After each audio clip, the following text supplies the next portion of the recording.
Saudaraku yang dikasih dalam nama Tuhan, puji Tuhan kita sudah diberkati dan saat ini kita akan merenungkan firman Tuhan.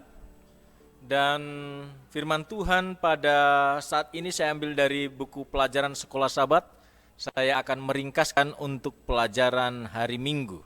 Judulnya adalah Perjanjian dan Injil. Sebelum kita lanjutkan, mari kita berdoa. Bapa kami yang bertahta dalam kerajaan sorga, kami ucapkan puji syukur dan terima kasih. Tuhan memberkati kami, menyertai kami. Saat ini kami akan belajar firman Tuhan melalui pelajaran sekolah Sabat. Tuhan kiranya urapi dengan kuasa Roh Kudus-Mu, beri kami pengertian agar kami dapat mengerti. Ampuni kami dari dosa dan pelanggaran kami, di dalam nama Tuhan Yesus kami berdoa dan mengucap syukur. Amin. Baik, saya ulangi kembali judul dari ringkasan pelajaran sekolah Sabat kita pada hari ini adalah Perjanjian dan Injil.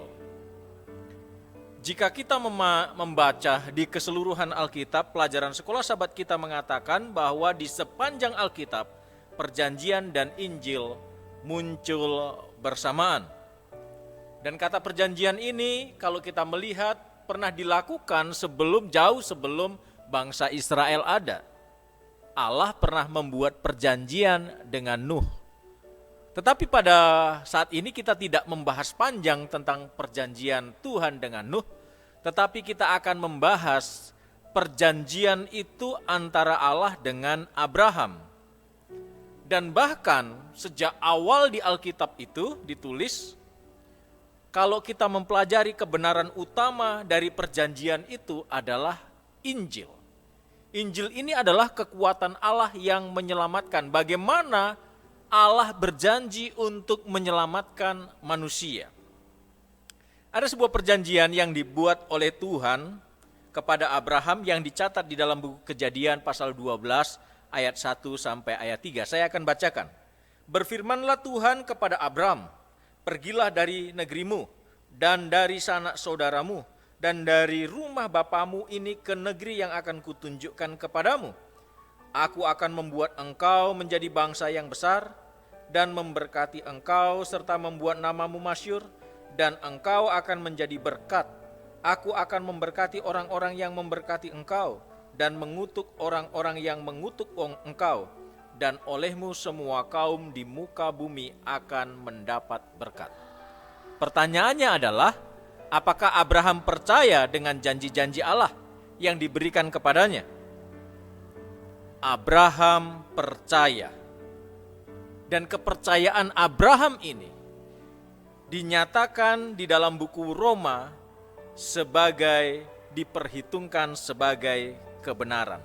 Jadi kata percaya, beriman kepada janji itu diperhitungkan sebagai kebenaran. Dan Paulus menggunakan Abraham sebagai contoh untuk apa yang dimaksudkan dengan hidup oleh janji-janji yang berdasarkan perjanjian yang Allah buat. Jadi pada waktu Allah memberikan janji, Abraham percaya, bahkan ketika Allah menguji iman Abraham tersebut, Abraham tetap percaya. Itulah yang diperhitungkan sebagai kebenaran. Ketika Tuhan menguji imannya untuk mengorbankan anaknya Ishak, maka Abraham tetap percaya. Jadi percaya atau iman Abraham ini diperhitungkan sebagai kebenaran. Jadi Abraham tidak dibenarkan oleh karena dia di dalam penurutannya, tetapi dia diperhitungkan benar dari awalnya adalah dari imannya, iman yang menghasilkan penurutan. Ada bagian yang dia lakukan, yaitu di dalam penurutannya oleh karena didasarkan dari iman. Jadi kalau kita pelajari dari Alkitab Perjanjian Lama dan juga Perjanjian Baru, ini berbicara masalah janji Tuhan yang diterima oleh setiap orang, mau itu orang benar ataupun orang kafir, perjanjiannya sama, yaitu bahwa orang kalau mau diselamatkan, dia harus punya iman, percaya kepada janji Tuhan. Walaupun mereka melakukan aturan-aturan begitu ketat, ada hukum-hukum yang begitu ketat yang dilakukan oleh orang-orang pada zaman itu, dan juga ada hukum yang tertulis yang mengatur sampai sekarang. Kita tidak pernah diselamatkan oleh hukum itu. Kita tidak pernah dibenarkan oleh karena melakukan hukum itu, tetapi kita dibenarkan oleh iman. Jadi bukan oleh karena melakukan hukum. Jadi iman kita yang menghasilkan penurutan itulah yang diperhitungkan sebagai sebuah kebenaran. Itu juga yang dicatat di dalam Galatia 3 ayat 7. Hidup oleh iman. Bahkan ketika Yeremia membahas tentang perjanjian yang baru, dia melakukan hal itu dalam konteks hukum, dihubungkan dengan hukum. Di sana dikatakan, tetapi beginilah perjanjian yang kuadakan dengan kaum Israel sesudah waktu itu. Demikianlah firman Tuhan, aku akan menaruh Tauratku dalam batin mereka dan menuliskannya dalam hati mereka. Maka aku akan menjadi Allah mereka dan mereka akan menjadi umatku. Yeremia 31 ayat 33, di mana menggambarkan kembali bahasa yang tertulis dalam kitab Imamat, tetapi aku akan hadir di tengah-tengahmu dan aku akan menjadi Allahmu dan kamu akan menjadi umatku.